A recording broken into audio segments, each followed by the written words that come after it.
All right, everyone. Apparently there was a staff meeting at the New York Times, and somebody decided to leak some of the minutes from that, showing that the New York Times is explicitly biased. Normally with the corporate legacy media, what we get is we get implied bias. We get a situation where you have some plausible deniability at least, right? You have a bunch of different people making articles, making material and stuff. You even have multiple editors. So the idea is that occasionally something comes out that sort of breaks the mold, is different. Now this can be as innocuous as a liberal group having like one neocon working for them, says, well, maybe Bush wasn't the devil. This would be like if Breitbart hires one bobbleheaded liberal. It'd be like Juan Williams on Fox News or something. So it's still corporate pawn, still a lackey, a hack, basically. No, but they just sort of throw them in there to fool the false dichotomy believers. Anyway, what happened is apparently the New York Times at the highest level for several years has literally been reporting on Trump with an overarching explicit bias, and that bias is Mueller probe. That is Orange Man bad, and the main line of attack is he's a Russian pawn. When that fell apart, that stopped working. You've noticed for the last few months, have you really heard anything about Mueller, about Rosenstein, about Comey? Have you heard much about Russia? No, it's dropped off the face of the earth. This was like the big thing for more than a year and a half. Every fucking goddamn single day, some new report on Russia. Have you seen anything about it lately? There's a reason for that. These groups are corporations. They make money sensationalizing. People have gotten bored because the Mueller probe is fundamentally over. The line fell apart. That attack line is dead. So now they've switched. Apparently their new strategy is Orange Man racist. So they've decided to go with the racism angle. Now this is prefaced, of course, on El Paso, on the fake mass shooting epidemic that doesn't exist, on the fake white supremacy epidemic that doesn't exist. And the fact that the New York Times is echoing this at exactly the same time as multiple candidates and other corporate media outlets makes me think there might be some connection behind the scenes. It makes me think it might be larger than just the New York Times. Like, oh, I don't know, maybe these corporations have essentially a trust that in part is, by the way, formed by the U.S. government under Obama. See, Obama came in and started investigating using the intel apparatus, AP journos and other people who he didn't like, who were reporting on him the wrong way. And so I think what happened is that these groups got together and they were kind of shell-shocked about the fact that they would be hunted after by the U.S. government at the highest levels and by the intel agencies if they didn't play nice. So they decided to stop doing actual journalism. So now they've just split apart their market, their audience, and it's basically just a series of tabloids. By the way, if you want real news, you can come here, and there are other channels as well that you can listen to. By the way, links in the description. I'm going to start mentioning this at least occasionally, including in the gist of videos. There's a link in the description of my Daily Motion page and another to BitChute for those of you who are watching on YouTube, and that's like 95% of you.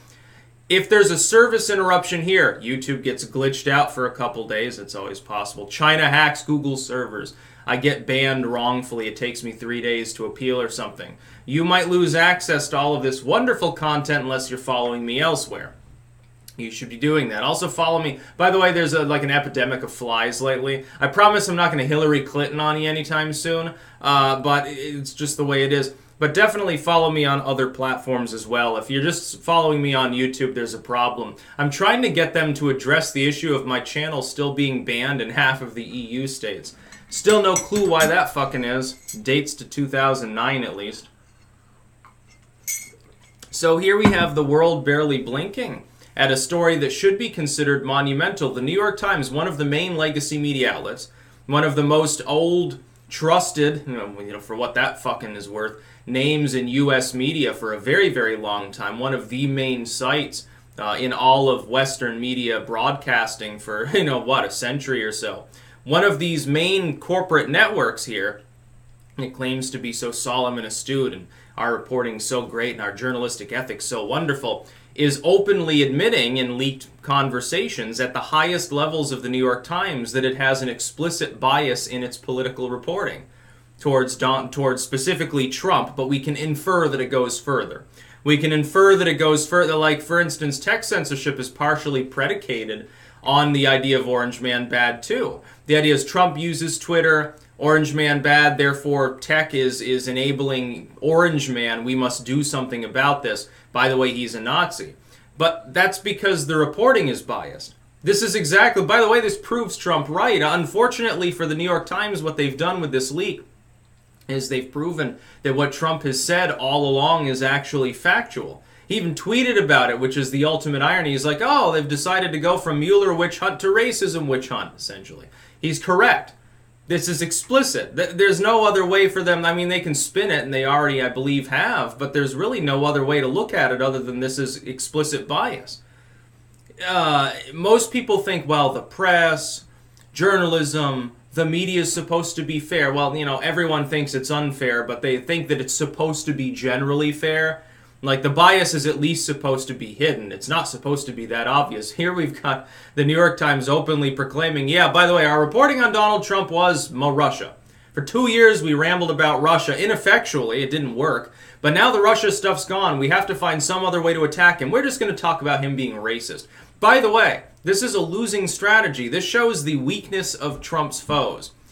Mueller and the Russian thing was a much more powerful attack line. It did hold him back somewhat. Now they've gone back to how they attacked him in the first place. One of the main lines of attack for Hillary Clinton and her campaign and for the legacy media in around 2015 was Donald Trump is bigoted. Not just racist, but also sexism, homophobia that doesn't exist even in the most remote sense. It's going to be interesting to see what impact this actually has on the political landscape. Because, I mean, I've got a separate story today to talk about Biden. He's facing open questions now about his capability of continuing to campaign from people who, by and large, are from media groups that are neoliberal in form. Saying, well, maybe he's the riskiest bet. Maybe he's not electable because if anyone else had this number of problems, you wouldn't just say, well, he's mistake-prone. Because you can compare it to Biden 10 years ago and see there's a huge difference in the way that he acts. Which, by the way, is normal. It's normal. People get older, their mental faculties begin breaking down. It's just the fucking way it works. As far as the New York Times goes, though, doesn't this prove what I've been saying also? It looks like there's collusion behind the scenes between these corporate networks too, which makes sense if you understand the leaks that we had in 2015, the Clinton and DNC emails especially, with regards to coordination with MSNBC and CNN and some of these other groups. Open collusion between media networks and a political poll. Can this be stretched further? Can we assume that other groups are involved and just weren't named in that email, number one, and that number two, they coordinate directly with each other, which, by the way, it's not illegal. It's not illegal for the New York Times to coordinate with other media networks and say, well, here's a basic primer on how we attack Donald Trump. No, it's perfectly legal. That's the problem with a centralized corporate media anyway. It's not like the independent media. You're getting your news from a bunch of YouTubers. You can pick and choose. In many cases, there's hostility rather than coordination. You look at the legacy media, these are all large for-profit corporate entities. They hold they in some cases have the same parent firm and only pretend to even compete with one another. It's very funny. You look at who owns these corporate media firms at some point. Most of them are not independent. I don't know. Who owns the New York Times? They might be one of those that are big enough to be independent, but it's like CNN has a parent company. Fox has a parent company. Most of them have parent companies. Bezos owns, the Washington Post. Amazon owns the Washington Post. Did you know that? Hysterical. That's about all. Peace out.